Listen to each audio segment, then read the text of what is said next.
815 in crowd. 815 in crowd. 815.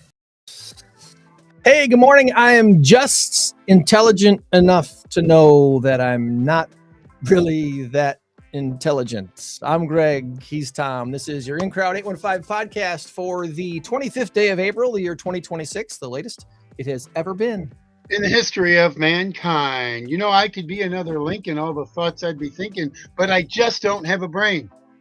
So I'm with you on that one. I don't know, man. What is that from? Wizard of Oz. Oh, I should know that. It's actually Judy Garland singing it. She says, you could be another Lincoln, or all the thoughts you'd be thinking. You could be another Lincoln if you only had a brain. Yeah. Well, Wizard of Oz. We'll see if that's part of the Wizard of Oz musical that I'll be doing at Starlight Theater this summer. Probably. It's iconic. Okay, so we got one team. Their team name is If We Only Had a Brain. So they haven't gotten back with me on their team name yet. So I gave them a team name. Harry Potter's not the only wizard. Because Harry Potter came out in 97, I believe, first book. There we go. So it's a 90s reference, and it incorporates their team name. Well, there you go. When we're all done, if we have 5 minutes to wrap up afterwards off the air, we can talk about tomorrow's trivia. Today's show could go a little bit long. We got two great guests to introduce you to, including Carly Jones from Children's Safe Harbor. She'll be coming up in the second half, and then we're going to meet Shawn Pfeiffer from Pucks for Autism. I can't wait to hear about what they are all doing, but first we need to do this.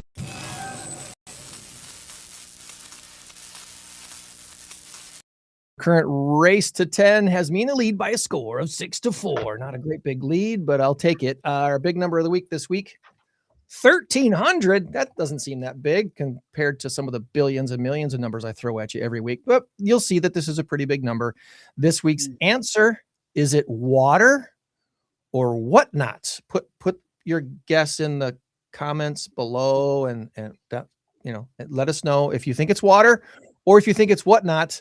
And if you want to do a Google search, I don't care, go right ahead. And if you want to put a little story in there why you picked the one you picked, that'd be even more fun. I would love to hear why you chose what you chose. So check that out. Maybe you'll win a shirt. Maybe you'll win a hat. Maybe you'll win lunch with the goofy podcast hosts of the In Crowd 815 podcast.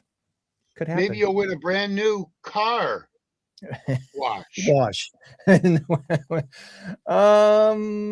think I'll save my shout outs for later because we got guests waiting in the wings. So let's bring on our guests today. Our first guest is I don't think he's joining us from the 815, but we'll talk about that as we go along. Shawn is the founder of Pucks for Autism.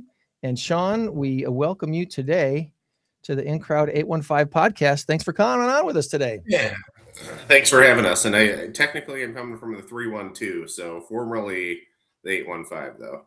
That's all right. But Chicago, my kind of town. Anyway. You've done some pretty awesome events here in Rockford with the Ice Hogs more than once now, if I remember right. Yeah, so we do an event with the Ice Hogs actually every January in conjunction with their Autism Awareness Night. So we do it's called a pregame skate, and we welcome skaters from the Chicago Storm hockey team, which has athletes and team members actually in Rockford. So it's a great opportunity to promote inclusion and promote what we're all about. Awesome. Well, before we get into all things Pucks for Autism, we want to learn about Shawn. So Shawn, tell us a little bit about you. Where'd you grow up and go to school, and what kind of a career arc led you to found the Pucks for Autism? Yeah, so I actually grew up in the Rockford area, went to high school at Harlem High School in Chesney Park. So started my career here, went to NIU, did some interning at Rockford College with Sue Buckwalter. So that kind of started it for me. She did a lot of community initiatives where she gave back. Oh, sorry. So Huskies. Huskies. Hand up. Oh, Huskies. Got it. Okay. And then, I ended up going to Chicago. start my career. And hockey's been a part of my life as far back as I can remember. And my son was diagnosed with autism at 4, and that's kind of what started my journey. Were you part of the Rockford Icemen? Were you in that? I didn't go to the event, but I did play for the Rockford Icemen back in high school. So I thought that was a really cool tribute that the Ice Hogs did. It was like what was it? So you got 13 one of the 18-year run. Yeah, championship. I was gonna say you got one of the 16 championships. I was actually on the JV team, so we didn't win the state championships. I was a varsity team, but yeah, definitely still part of the Icemen organization though in high school. Nice. So in Chicago, what kind of work do you do there outside of the Pucks for Autism that you founded? What's your? So I work in benefits. I started working in an HR department, interning with Sue back at Rockford College, tried HR for a little bit, and then just got into benefit outsourcing, and I've been doing that since 2008. Okay. So so your son is born, and at 4 you get the diagnosis of autism, and that's for some people that's like a crisis moment. How did that hit you when that hit you and your family? Honestly, I think at that point I didn't really know what to think. There's a lot of good therapies out there. Partly, I don't know if it's a guy thing. I think there was some slight ignorance of like he's going to be okay. I don't think it really hit me until he had a birthday party. He was actually diagnosed shortly before he was 4, and we had a birthday party. We invited his entire class, and no one showed.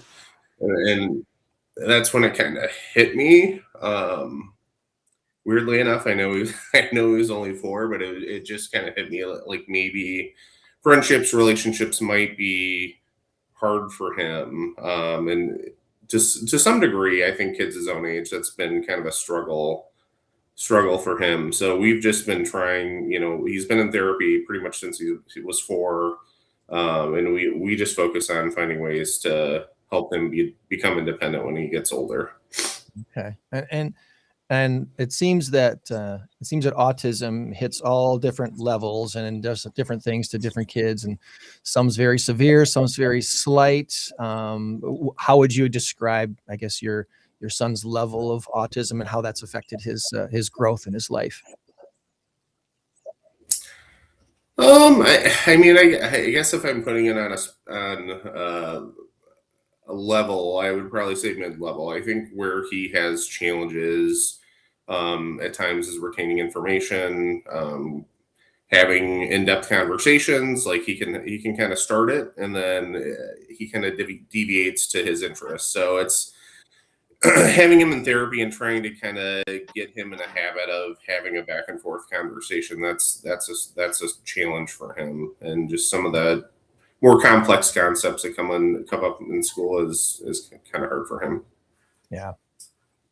I've seen, we have some friends that have different levels of autism, and some where it's very minor and everything's that you can do some normal things, I guess, that normal families can do. And then the other extreme where there's been professional help needed, like I hate to say it, but institutionalized situations, because it's their child had gotten so big and adult sized that it was being a real challenge. So when it comes to I guess in a nutshell, your reason for founding Pucks for Autism, what is the catalyst of that, and how does that serve the autism community?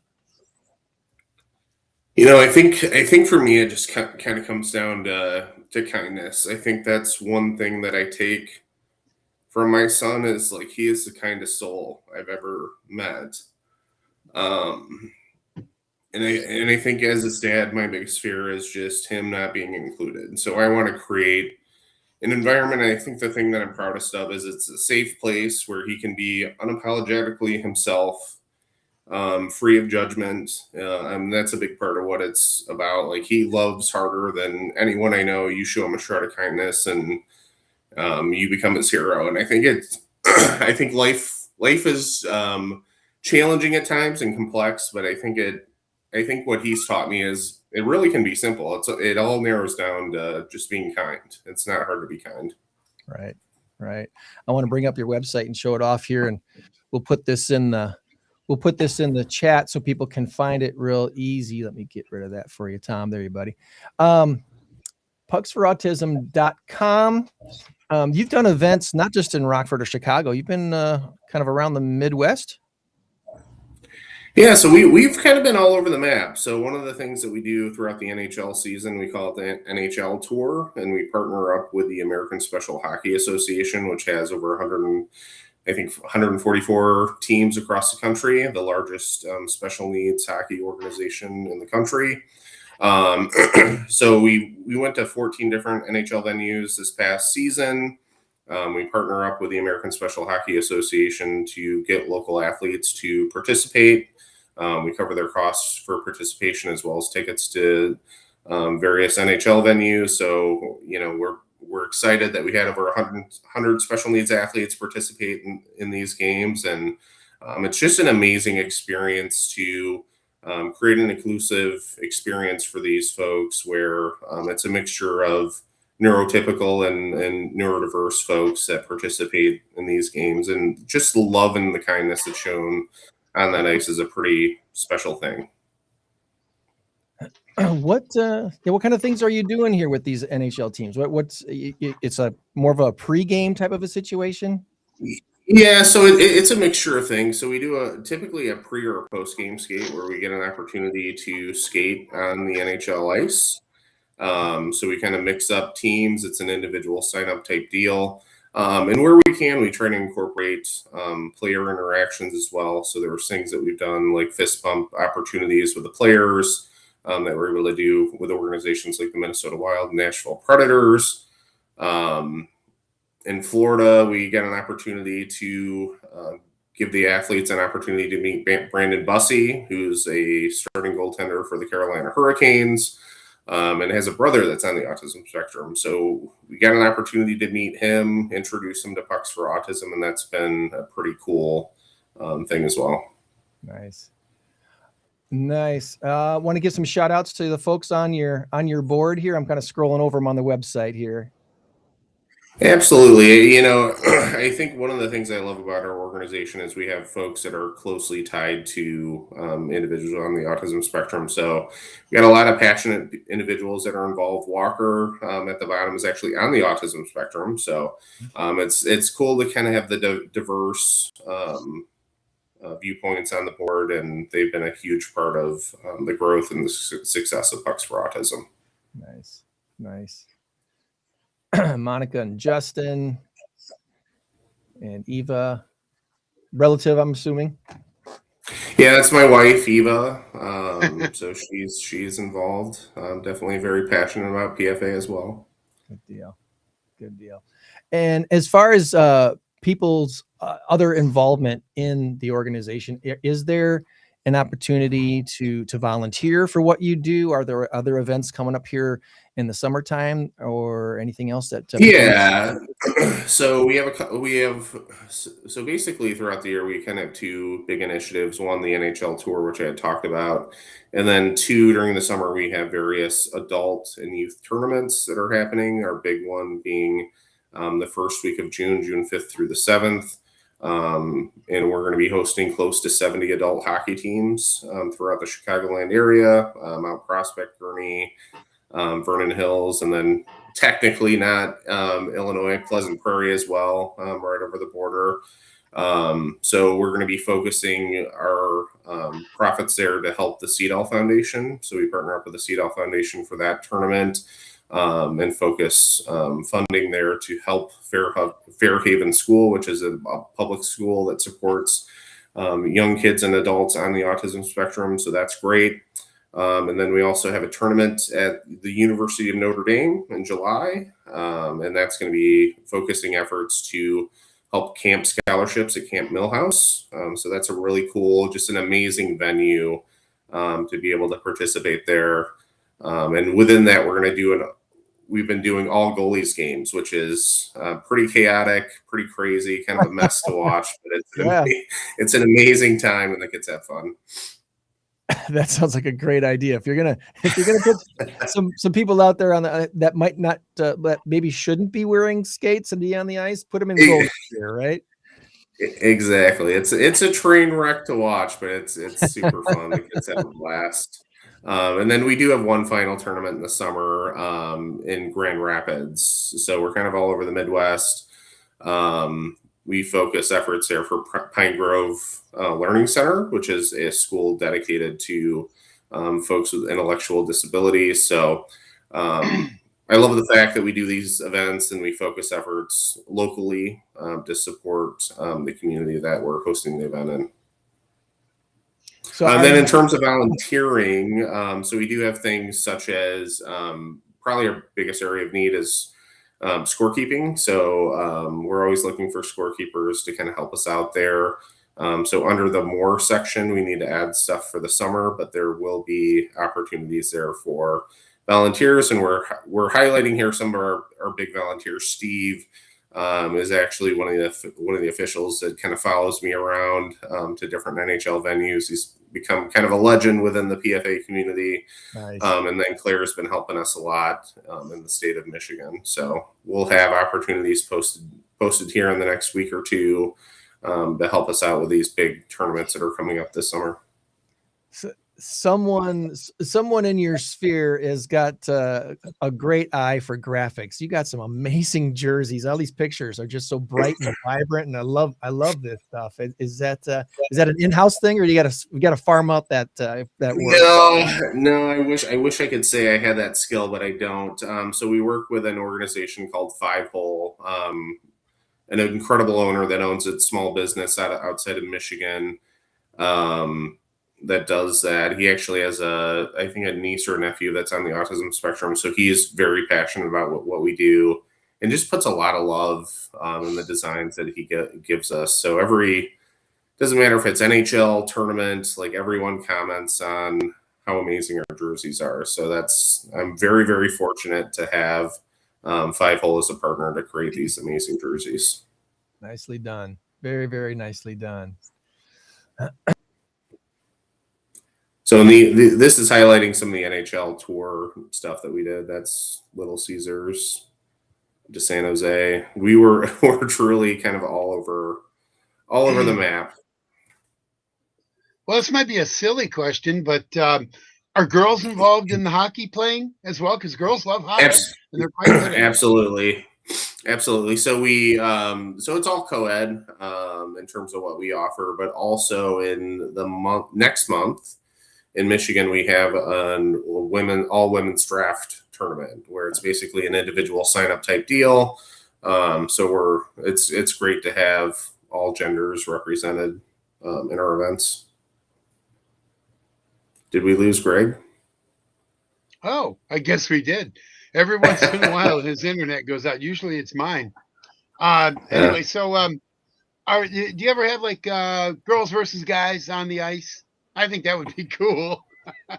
I mean, not directly girls versus guys, but it's really a mixture. We have a lot of co-ed teams where we have women participate, but not. Well, here's the funny thing about it. We all know that girls mature faster than boys. Some of these girls are taller, bigger than the boys. Yeah. I think it'd be a humbling experience for the boys. They'd probably get their butts kicked. Absolutely. There's a lot of very, very talented women hockey players, so that's no doubt. Welcome back, Greg. Welcome back. I was telling Carly, who's our next guest, earlier that it seems like about 8:15 every week. My provider says I need to reboot something, so it just does that on us. So anyway, there we are. Now we're back, and I did get your Facebook page up here too, so I'm going to put that in the chat real quick so people can see directly where they can go to get more information. Is there anything that we have not asked you about that you wanted to make sure to talk about when it comes to Pucks for Autism and the work that you're doing here, especially in the Midwest? No, I don't think so. We covered the tournament. We covered what we're doing in the NHL, and just really happy and excited for you guys to have me on the show today. If someone wants to go to Notre Dame or to, did you said what, Grand Rapids? Yeah, they can just go to the website. So on the website, there's a tournament section, so they can click that and view details around the tournament and sign up. So we'd love to have you out if you play hockey and have a team, or if you just want to sign up as an individual. We're able to accommodate either request. I tell you, the all goalies game, that sounds like a hoot. I hope, Yeah. I hope they do something like that in Rock. Yeah, no, it would be fun. I feel like that deserves to be like the BMO. So maybe that's something we can do here upcoming. That'd be awesome. That'd be awesome. All right. Well, we are going to bring on our next guest, and we're going to do a little bit of trivia with Tom to transition once I play the right thing. So stand by for this. It's time for Tom's Trivia Challenge on the In Crowd 815 podcast. Good luck.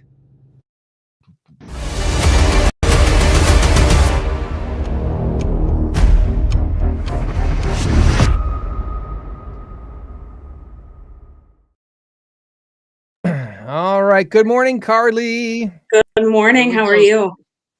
Wonderful. Thanks for joining us today. Let's find a screen that works for everybody here today. We're going to musical chairs this thing around a little bit. Do something like that. Put Shawn down here.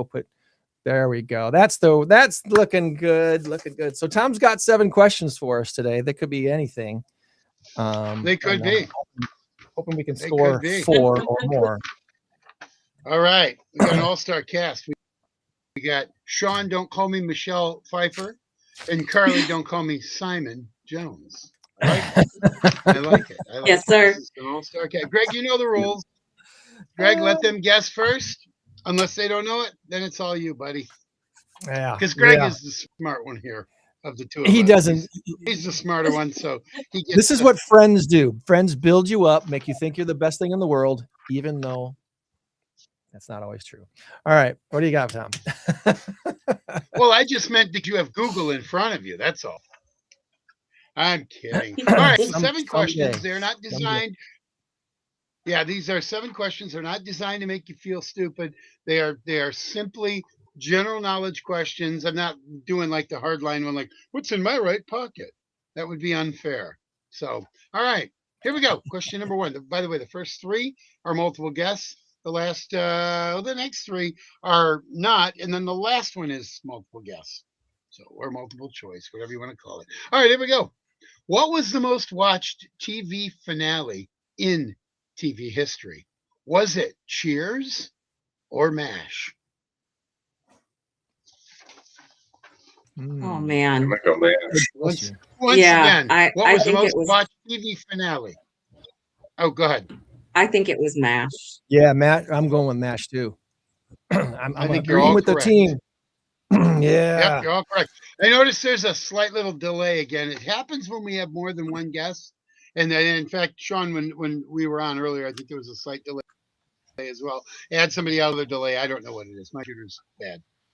I'm going to get a new one.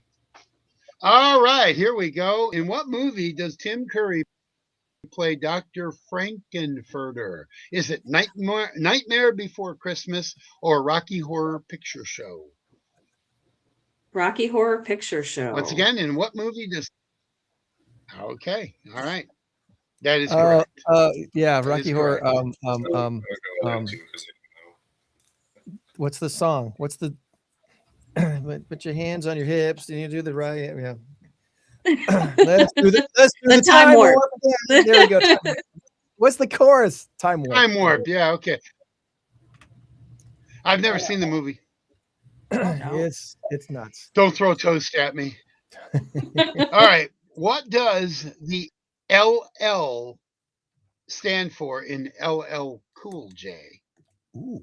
Is it Ladies Love or Livin' Large? Once again, what does the LL stand for in LL Cool J? Is it Ladies Love or Livin' Large? I'm going to say Ladies Love. I think it's Ladies Love, but it's Ladies purely Love. a guess. Ladies Love Cool James. Okay, I'm glad guys you are two are here. 3-0. I would have guessed the other one, so I'm glad you two are here today. That I didn't know that one at all. Good All right. job. Good job. Well, All right. you were today years old when you learned about LL Cool J's nickname. All right, here we go. Number 4, author Samuel Clemens is best known by what other name? Huckleberry Finn. No, that's what he wrote. Right? He wrote Huckleberry Finn. Isn't this Mark Twain? Huckleberry. Yeah, Mark Twain. Mark Twain. It is Mark Twain. Good job, Greg. Yep. All right. All right, That's our 4. I'm out. here's a good one. There's your. Take the rest of them, and you still got more than 500. All right. In 20, what retailer was forced to call their yoga pants? That's a Tim Hawkins reference, in case you didn't know. After they were found to be, once again, in 2013, what retailer was forced to recall their yoga pants after they were found to be see-through? Greg, you remember the yoga pants song, Tim Hawkins, right? Tim Hawkins is hilarious. I can't remember the song, but I'm sure. Yeah. Oh, you need to. He's awesome. Yoga pants. You will pee yourself. It's so funny. Anyway, you want me to read it again? I can't think of the brand. I mean, what Lululemon or whatever is like the. Oh, my computer's frozen. Uh-oh. We can hear you. I have no idea. Greg, what was it that you said? Lululemon is the only one I can think of. Lululemon is correct. All right. Yes. Nice job. Carly is frozen. Carly, to that I say, let it go. Let it go. Mhm. All right, here we go. I know, stupid dad humor. All right, number 6. We're going to have to do this without Carly, I guess. She didn't even say goodbye. Jeez. I know, right? All right, what baseball movie gave us the phrase, if you build it, he will come? Field of Dreams, right? Field of Dreams. Field of Dreams. Absolutely. Great movie. Oh, we're down to our last one. You guys are 6-0. You are in danger of going 7-0. Come on. Pressure's on. We might need Carly for this. I hope she gets back on the screen.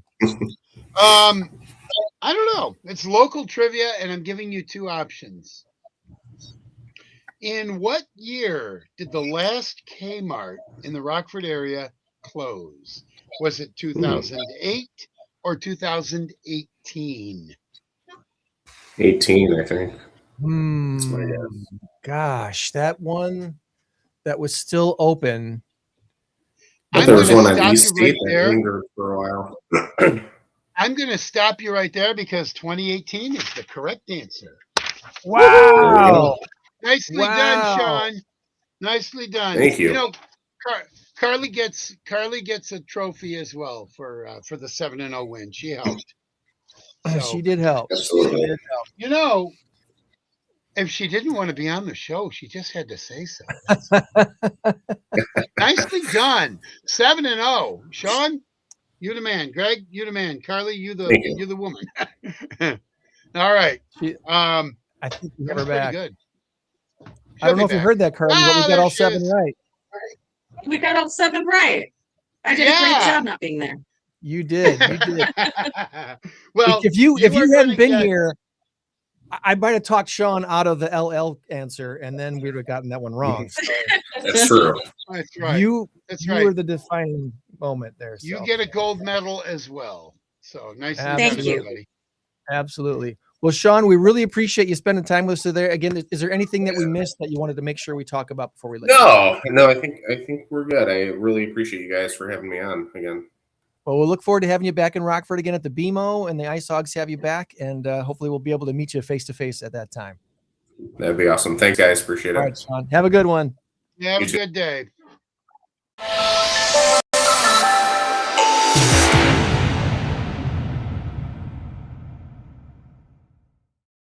All right. Let's shift gears to all things Children's Safe Harbor. And Carly, thanks for rebooting and getting back on with us. Yeah, I've got a little static over here on my end. I don't know what that's from, but we'll make it work. All right. Well, let's start at the beginning. Where did little Carly grow up? Where were you born and raised and go to school? Sure. I was born in Decatur, but raised here in Rockford my whole life. I went to school. I went to a few high schools. I had to check them all out. I went to Auburn. I went to Guilford, and then I graduated from Roosevelt. Okay. All right. And after high school, what was your career arc, if you will? After high school, I went to Rock Valley College. I worked in banking for a while. I worked for the city of Rockford. Started volunteering with Children's Safe Harbor about 10 years ago, served on the board for a little while, and then came back on in November of last year as the director. Awesome. And so is this your primary, has this been your primary work now for a while, or what did you do besides this? This is my primary work. This is what I do all day. Okay. So when you meet somebody for the first time and they've never, ever heard of Children's Safe Harbor, have no clue what it is, how do you describe it what's your little 60-second elevator pitch, if you will? Like our elevator speech? Sure. So Children's Safe Harbor provides supervised visitation and safe exchange services to families that are experiencing domestic violence. Here in the Winnebago County area, we have families that come from Chicago. We have families that come from Wisconsin. We've got families kind of from all over that come to us for our services if they're experiencing some sort of domestic violence. Okay. So when a couple is going through a breakup, oftentimes I was one of those that went through a breakup and had to exchange kids for a while. Thankfully, we didn't have any domestic issues and we didn't need a mediator to do that, but Sure. Others do. And I've heard, I want to say you're not the first organization I've heard about doing services similar to this, but yours seems to be the one that's most prevalent today. I guess if I'm right about it. How long has Children's Safe Harbor been in existence? So we opened in 2009, just doing safe exchanges, and we received a grant in 2014 that allowed us to start doing supervised visitation as well. So now we do a combination of both. And is that at a specific location? Do you have a specific office for that? We're at 1340 South Alpine. So anyone who's familiar with Rockford, it's the old Colonial Village Mall. We're in there, right next to Lifescape. We've got a lovely facility now. We changed or moved facilities in 2023 to this new facility. It's just lighter and brighter and more dignified for the families that we serve. Because the old one was over off of Charles, right? Isn't that 20th? Yeah. Yeah. Okay. That's when I first heard about your organization, was the 20th and Charles location, and the setup there was it worked for what it was needed to be. This sounds like this is a much better spot for you, though.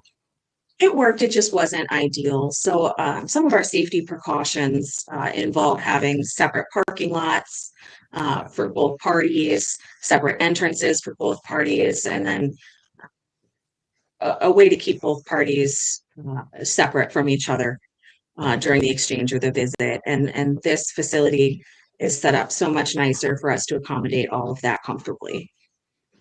I got to ask the uncomfortable question. Did you say Charles and Charles and 20th is where the old location was? Yeah, and I remember.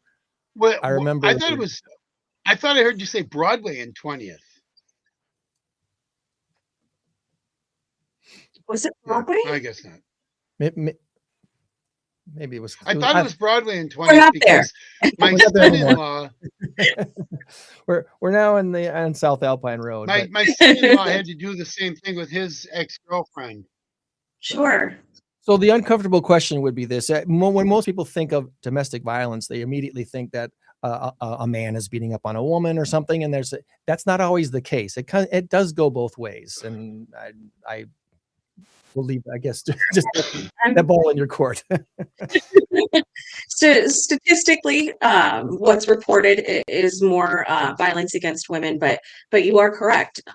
The violence does go both ways, and we treat the whole family at Children's Safe Harbor, right? We're working with both parents and the child. We're very respectful to both parties. We want to just encourage a safe place where a child can continue or begin a relationship with that other parent. Yeah. As a much younger man, when I found myself as a single dad with custody of my 3 kids, I was kind of, I didn't have a restraining order, but actually one time I did, but that's a whole nother conversation. But I just wanted to throw that out there because it is important to know, just because if you are in a position that you need help like this, it's available to you, and you shouldn't feel like you don't deserve it because you're a guy. You know what I'm saying? Yeah. Everyone, all families, if you're experiencing domestic violence, if you need assistance, we're here to help. Absolutely.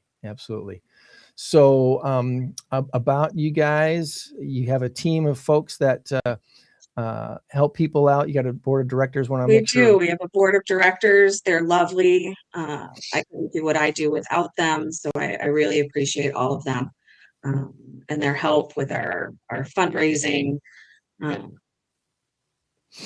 with just everything that we do. They put in a lot of work. Matthew and Nicole and Matt and Megan and Kaylee and Rachel and Joseph and Melissa, Allison, Aaron, Lisa, Sarah, a couple names I recognize there. So thanks to those who are serving and helping to do things. Yeah.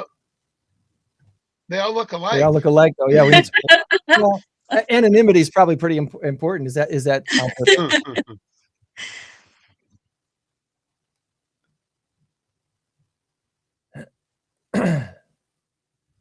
Let's see here. We've got a what we do tab. I want to make sure we get this on the chat so people can go directly to your face or your web page and get the information that they need. Absolutely. Most of our services are ordered. So we work closely with the courts. A lot of times the court will put in the order that visits or exchanges are to be done at Children's Safe Harbor. We get those court orders from our families. We do an intake, and then we start scheduling services for them. And is this because of the situations? Is normally an exchange situation something that takes 10 minutes? Does it take an hour? What does it normally take, I guess, to do some of these exchanges? So our exchanges are about a half hour from start to finish. We have staggered arrival times to prevent any sort of stalking or running into the other party at our facility. So we do have those staggered arrival times, so there is some waiting. But we will just escort the child from one parent from one side of the building to the other parent at the other side of the building. Our parent that brought the child will leave. We'll wait a few minutes, and then we'll excuse the child and the other parent to go about their exchange. Yeah.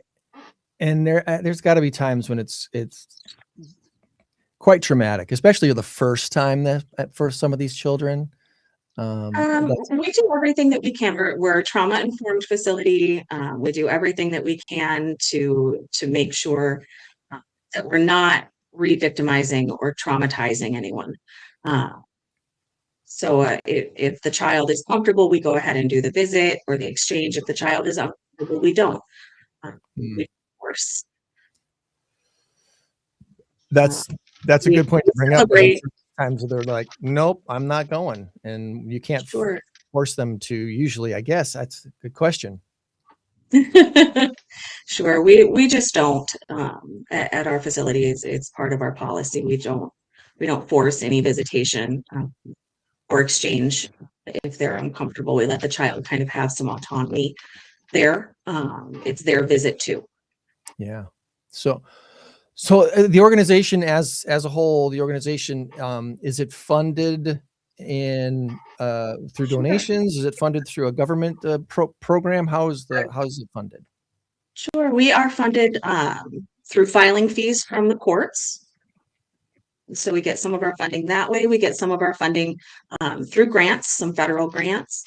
And then we get funding through smaller grants and donations. So, because this can't be an inexpensive thing to do. Obviously, you need the building, you need the professionals that are involved. It is not. It cost us, I believe it costs us $55 to do an exchange, roughly, just for the building, the overhead, the staffing. And it cost us about $165 to do a supervised visitation. Our supervised visitations are 1 hour long. They're in our supervised visitation room on site with a supervisor. I've got a donate page here on your website, some items that you're looking for help. Sure. Some stuff for your visitation room, refrigerator. Yeah, we're always looking for enrichment too, for if you've got children's toys that are in good shape, things like that. We like to keep everything fresh for all the kids who are coming in. Having that environment, again, having a comfortable place, especially if it's a visitation that's going to last for an hour. Or so. Mm-hmm. Having such a nice, safe place for that to take place is pretty important. Do you have anything coming up that? We do, and we haven't updated our website yet, so forgive us. Okay. We have a guest bartending and bingo event that's coming up July 9th at Ernie's Midtown Pub here in Rockford. That'll be from 5:30 to 7:30.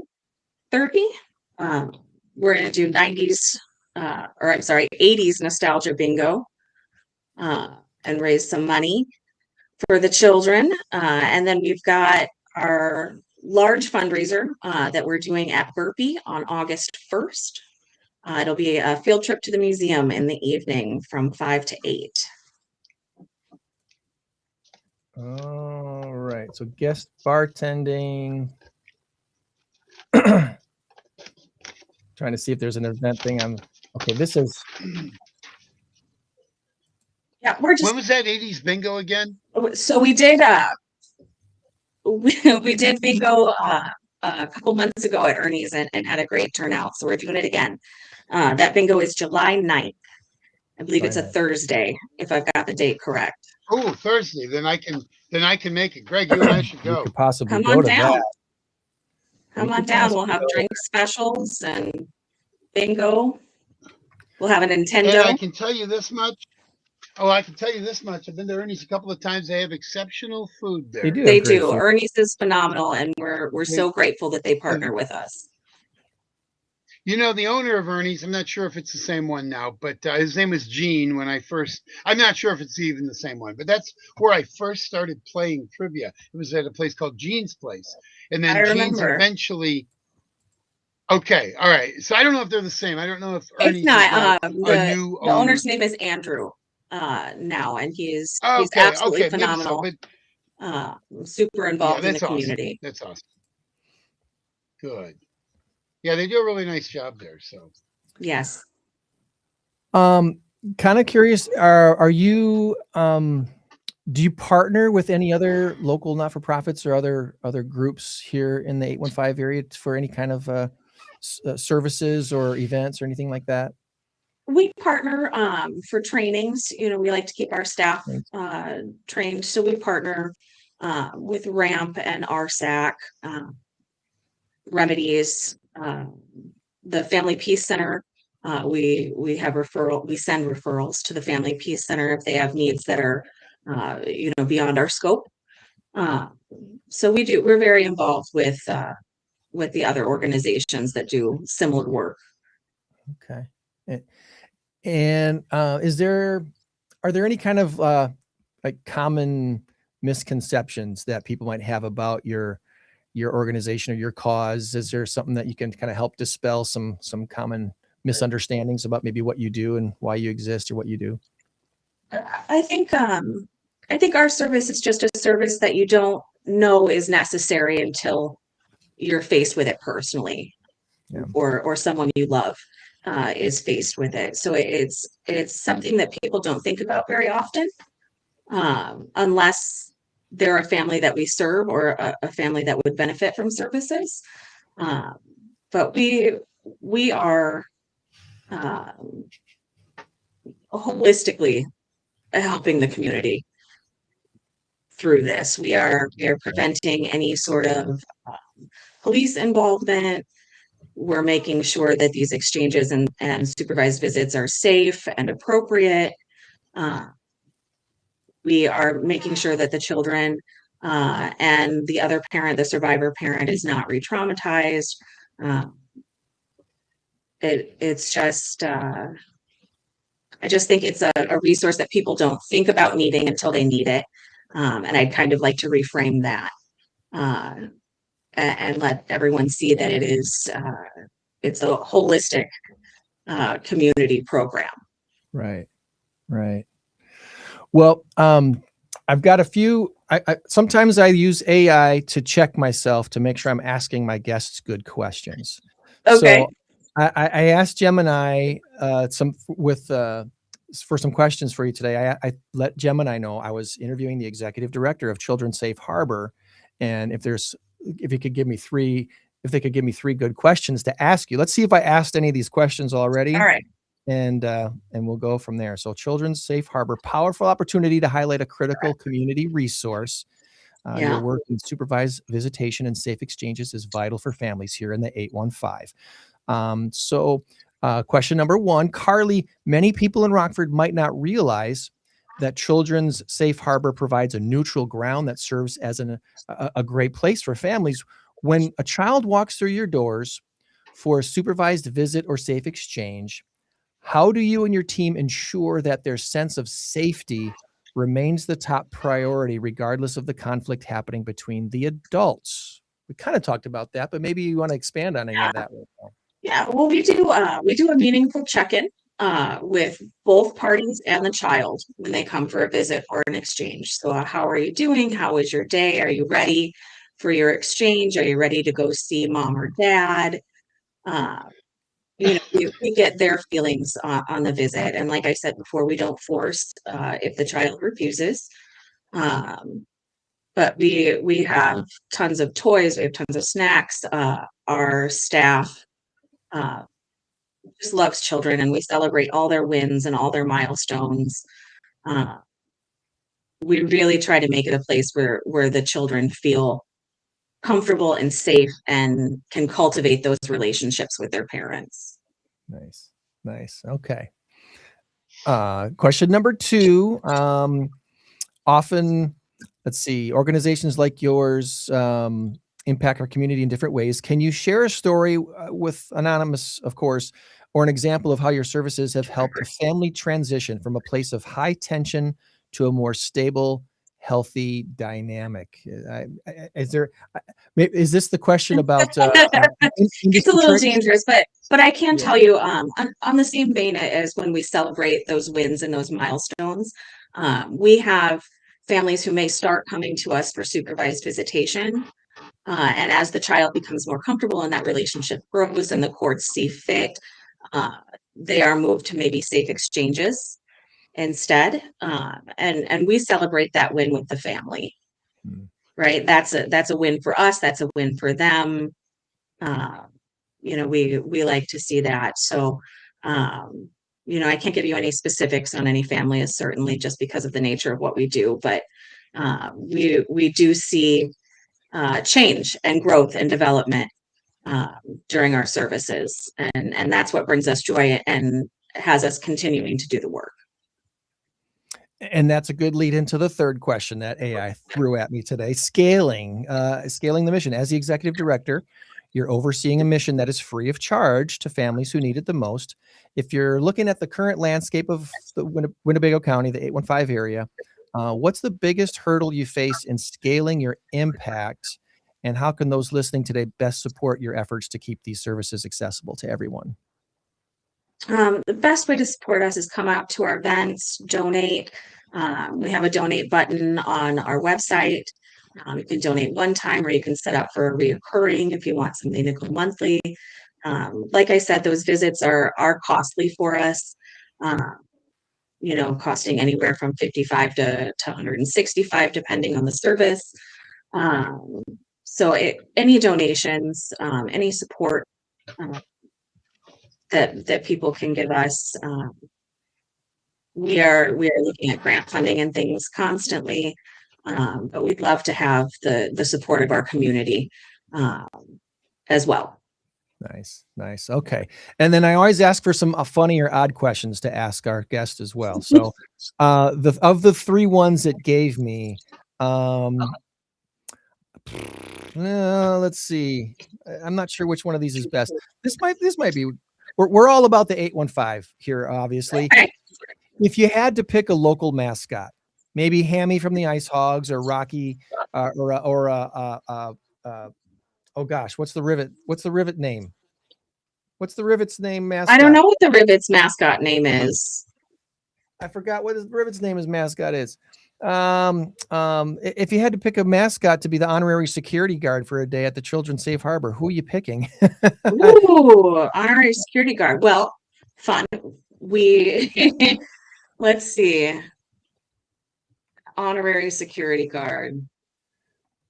I think I would pick the ridiculous Hammy that they rolled out at the beginning of the season. Do you remember that Hammy that everyone didn't like?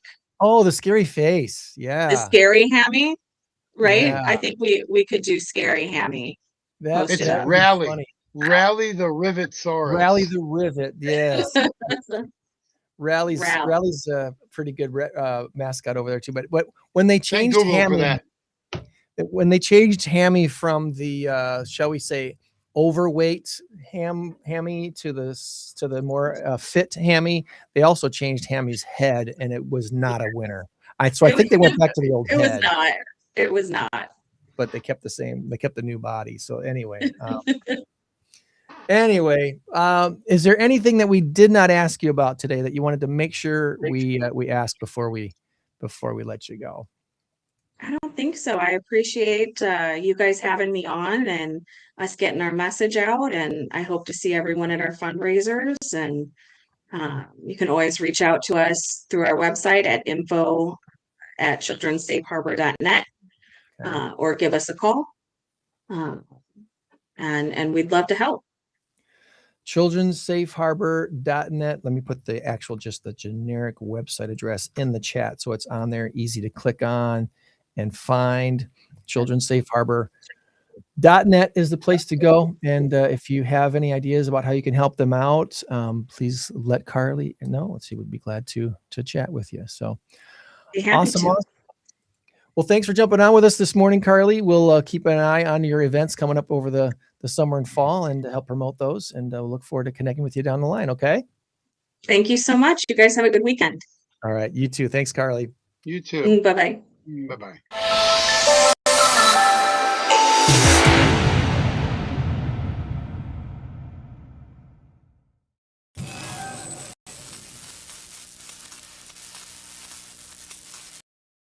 All right, before we talk some football stuff, because we're going to have to talk some football stuff today. The draft is happening. What was it, round 4 through 7 today or something like that?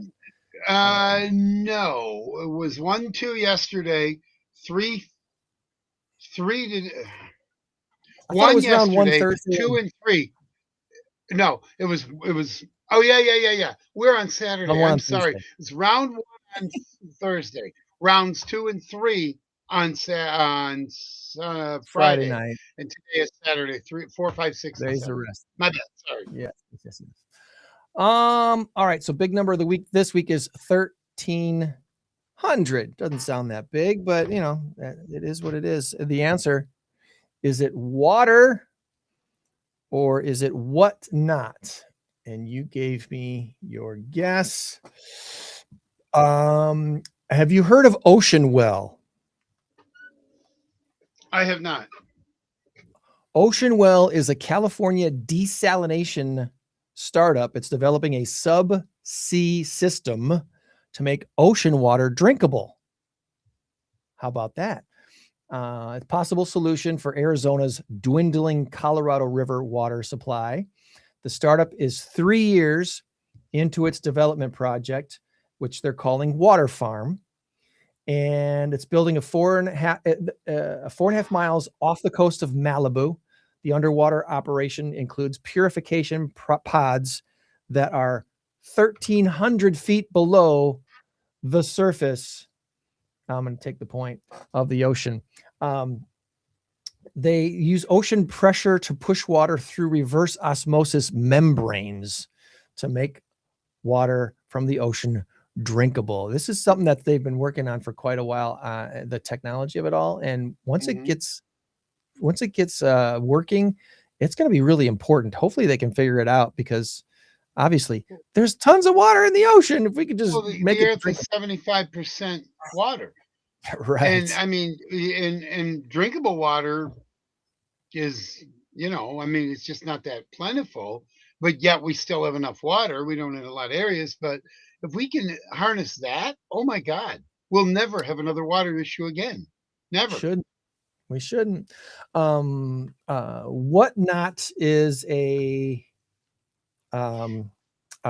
shopping platform. You might have heard this, but QVC Group, the owner of QVC and HSN, the Home Shopping Network, they're filing for Chapter 11 bankruptcy.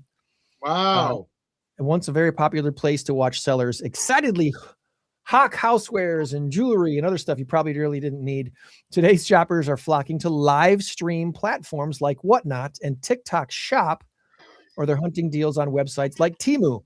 Well, QVC Group shares at one time were over $900 10 years ago. Now there's less than $3. Less than $3. So if you invested in QVC Group about 10 years ago, you're probably ready to declare bankruptcy too, because it's gone down in value. Wow. Dramatically. And then I don't know, we talked about Gary Vee on here once in a while. Gary Vee's really talking about how he's seeing these online shopping opportunities like Whatnot and TikTok Shop are taking off. They're huge in China. They're huge overseas. They're eventually going to be pretty huge here as well too. So maybe if you're looking for a side hustle, you start a little online shop and do what they did on QVC, only live on your own channel. There you go. If you want other things going on. Right. If you really want to support In Crowd 815 and the podcast here, you know what you could do. You could jump on incrowd815.com right here. You know that you could go to InCrowd815, go to some of our networking groups. You could scroll down and go to the merch site and start shopping for things like, hey, how about an InCrowd 815 cotton t-shirt, only $20? Would you like it in light gray, dark gray? How about that? Yeah. Pick your color, pick your size. You want small? You want medium, large? How about a 3X? There we go. 3X. Right there. Yeah, baby. It's right there. Wanna wear the new cool hat right here. How about this one? These are the hats that we had at the Mass Karaoke Trivia Contest that our team captains all got for being a team captain. They're available. Royal blue, or maybe you want yours in black, or maybe you like navy, or how about a white one? Look at that white one. Isn't that cool? Wait a minute. It's not showing on the screen. I'm sorry. There we go. There we are. I was going to say, I'm not seeing anything, buddy. I clicked on the merch site and it didn't go directly to this site. So that's why I had to change screen. So there's your white. There's your royal blue. Here's the black one, although the graphic's not right on that one, but you get the idea. You get the idea. Pick your shirt color. There's a popular shirt right there, the In Crowd 815 cotton t-shirt. Would you rather have that in a jet black? You can do that I like too. the gray there. The navy, the royal blue, dark heather gray. Yeah. Yeah. Hoodies, collared shirts, embroidered sport wick, quarter zips. I like the quarter zips. Cool too. This might be my next one right here. The ThermaFit. Probably in royal blue though. I'm liking the blue a lot. That's probably my next purchase right there. So incrowd815.com or the classic hat right there. Yeah, check it out. Go shopping. There's your shopping show for the day. Yeah. Tom's like, come on, dude. What are we doing? So Let's talk Packer football. Come on. Let's talk some Packer football and get all excited about what the Packers are up to. So, all right, I'll stop sharing this one now. Stop sharing. Back to the big screen. Yeah, NFL draft. It's getting a lot of teams. This is the year. This is the time of year when everything, all teams are 0-0. Everyone has a chance to win the Super Bowl next year, right? Yeah. Well, even the teams that you wouldn't think, Cleveland, pick your pick of 10 teams, Arizona, Everyone Miami, except the Jets. The Jets. I mean, it's like they all are thinking. And right now, the Jets have been making some hay in the draft, as are the Giants. The Giants right now might be the odds-on favorite to win that division. Yeah. You got one of the best coaches in football. You got Harbaugh there now, the other Harbaugh. Yep, who I think's a better coach. Very well could be. I'm not sure. I'm not sure which one I would consider to be the better Harbaugh coach. Obviously, he spent a long time in Baltimore. He did a lot of good things there. If we're talking Packers, they select Brandon Sis. Is that how you said it? Sisse, defensive back from South Carolina. Yep. Totally excited to be drafted by the Packers. Oh yeah, absolutely. No, he was there were a couple of them. Chris Johnson from San Diego State University. He was my guy. He's the one I wanted. But this Brandon Sisse, I'm telling you, I am pretty certain that he is going to be he's going to be a complete and total winner. I think he's going to be not a starter day one. Physical. Yeah, he won't be a starter day one. But what we have right now is Javon Bullard. We've got Evan Williams. We've got Xavier McKinney. I know they're safeties, but you've got Keyshawn Nixon is there. You've got there was who else? Carrington Valentine. Javon Bullard. Javon Bullard. You have a good nucleus right now. We just added to it with our first pick. I'm ecstatic with that pick. And then the second pick is Chris McClellan. Can't say enough about him. He's a big boy. He's a run stopper. Missouri had a good defense too last year. Missouri was a good team. So I think right now so far, yeah, they were. So far right now, they have done a really nice job with it. So we've got 4, 5, 6, and 7 today. And I think we might have 5 picks left. I don't think we just have 4. I think there's they traded up to get McClellan's. So what did they give up? Okay, that might have taken away. Yeah. Yeah. I'm not seeing on the Packers news here what they have. All they're saying is they're going to have some live chat today during the draft. Who will the Packers draft today? When will the Packers draft today? Time estimates for each pick. Here we go. Packers have 1 pick in each of the 4th, 5th, and 6th rounds, and then 2 in the 7th. There you go. 5 There more you go. left. You've got the guy from South Carolina. The guy from 7th round Missouri. picks don't often work out. Although Mr. Irrelevant from San Francisco, Brock Purdy, he's worked out quite well. Purdy. You can't dismiss Mr. Irrelevant, especially when that Mr. Irrelevant becomes very irrelevant. So they make such a big deal about it. Well, wow, I can't believe he actually. Well, Kurt Warner never got drafted. There's so many guys that never got drafted. They were undrafted free agents, and they're in the Hall of Fame.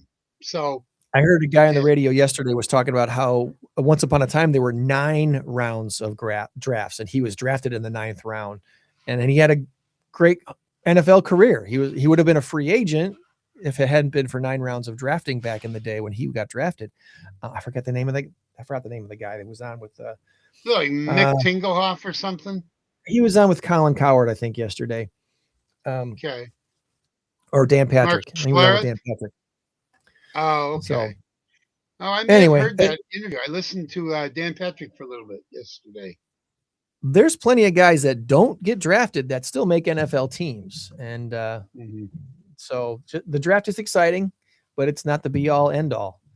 And it's an exciting day today for the 4th, 5th, 6th, and 7th rounds.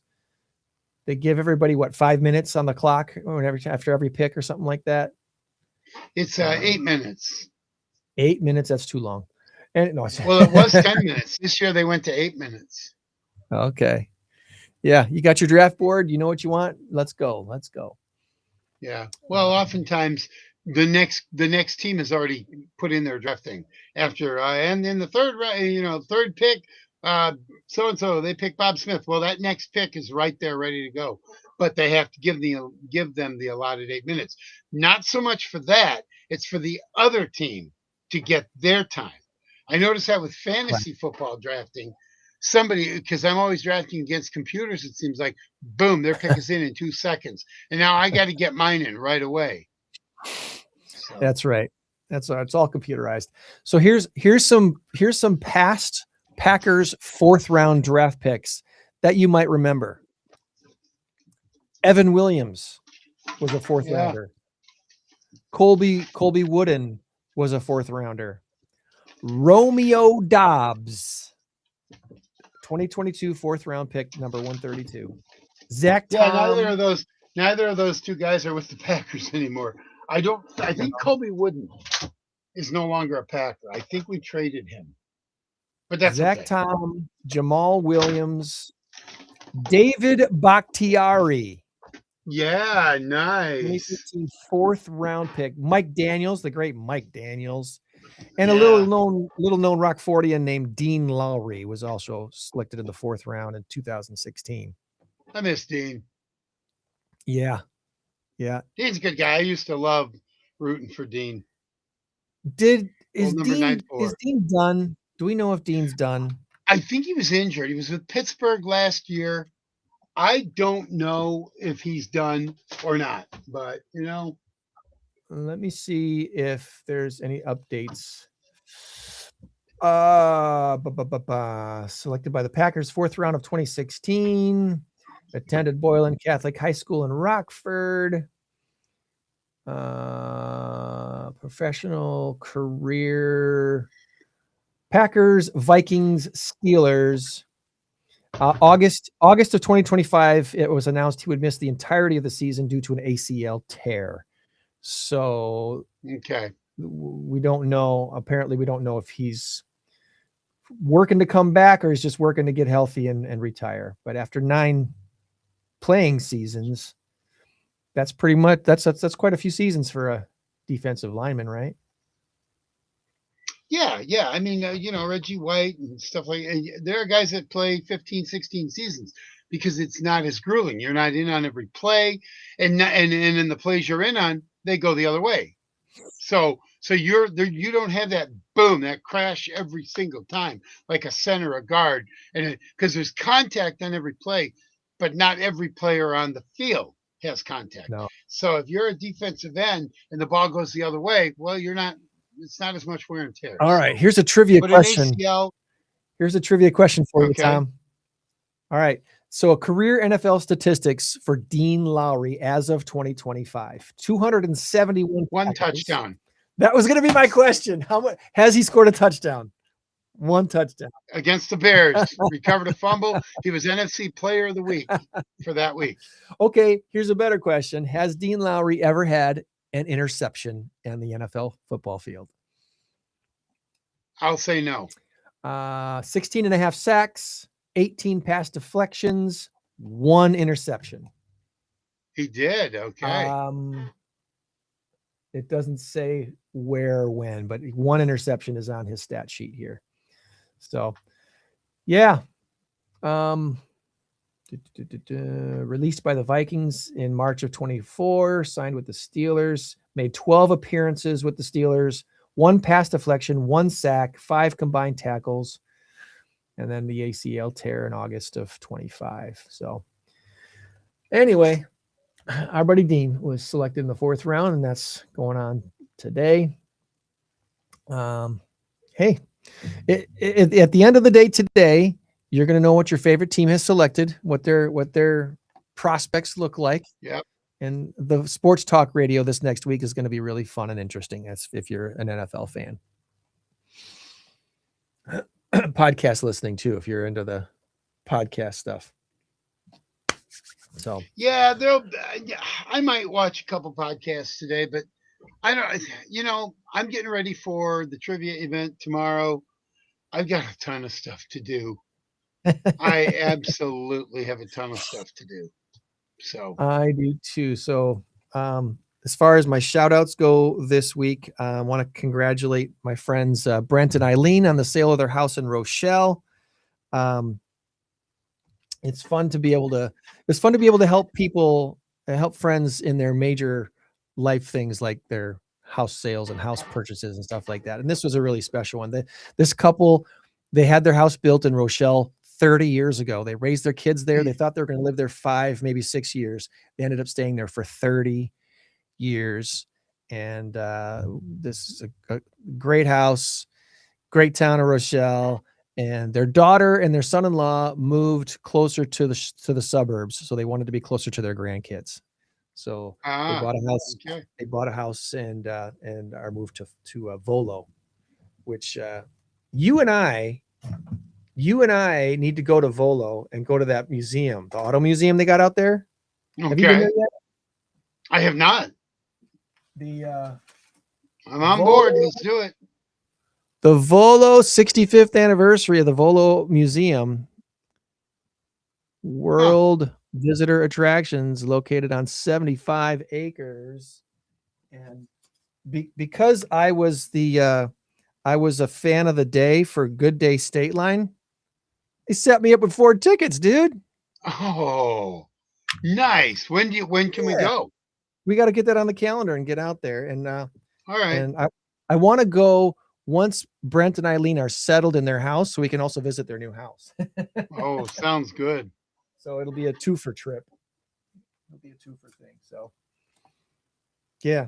So good. Thank you to Good Day State Line for the free tickets and for having Crowd 815 on the show. Yeah, Michelle's awesome. Does a great job with her Good Day State Line show. So big shout out to the Braskies this week. The other thing, if I can get my calendar to load up, the other thing to shout out this week was Victory Pickleball. They got some special stuff, and we announced. We got to get that on the screen. Victory Pickleball is doing something within Crowd 815 this summer, and it's going to be a summer of fun fundraiser, if you will, that you're going to want to be a part of. Let me get this on the screen.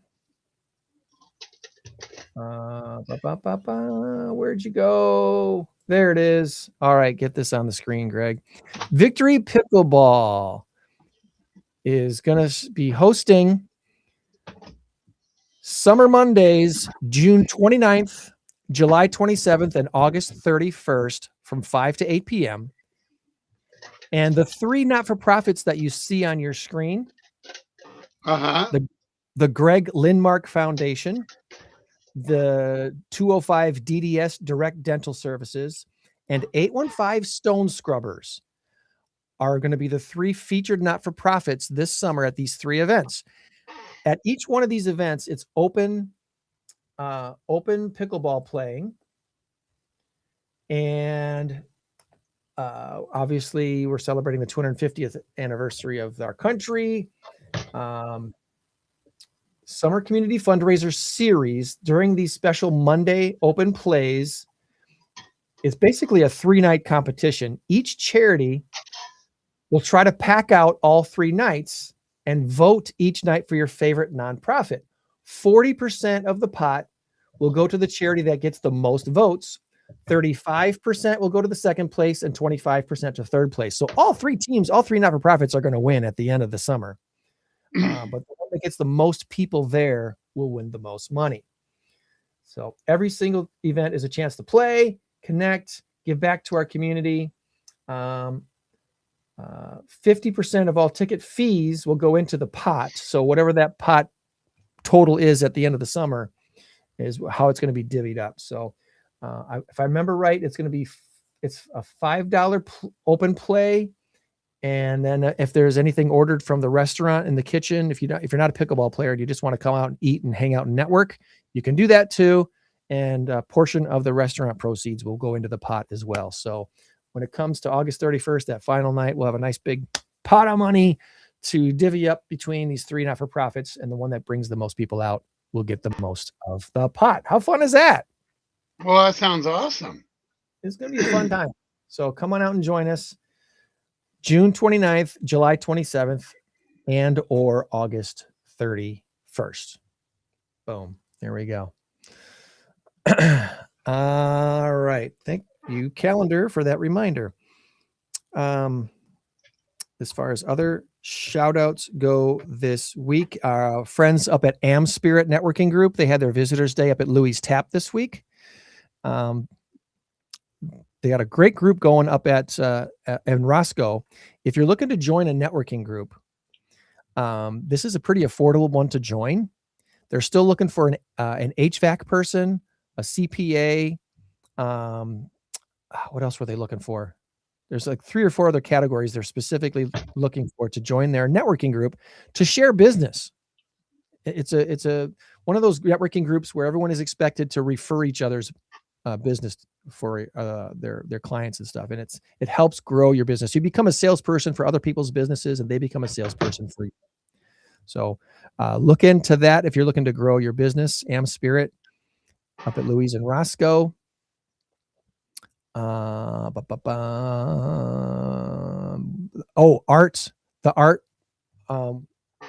on Parade this weekend. A shout out to Woman Space, who we've had on the podcast. They've got some very special things going on with the Art on Parade. The Community Foundation of Northern Illinois, they got some special stuff, and all over the area are all these different art displays going on this weekend. Art, is it Art on Parade or Art on Display? What's it called? I think it's on Parade. I think it's Art on Parade. On Parade. Let's see if that comes up right. That's not coming up right anywhere. That's okay. So that's taking place this weekend, today and tomorrow. The original conference at City First, I mentioned that I think earlier too, that their big finale thing is that 20 years they've been having the original conference for women here at City First Church in Rockford. 20 years. And they had a big after party Thursday night. And that's going to be, then we've got your trivia event tomorrow. Is there still room for your 90s trivia event tomorrow at Louis? No, there's not. It is packed out. All right. Yeah, it is really by invite only, because Gotcha. I have to control how many. What we were going to do is that we were going to spill over into the other room if need be. We won't need to be. There's going to be probably 13 teams, 12 for sure, maybe 13 and possibly 14. I haven't gotten a response back from a couple of them. Okay. So I'm going to assume they're going to be there. And if not, then we go with 12. Okay. Let me see if I can find it this way, and that way I can.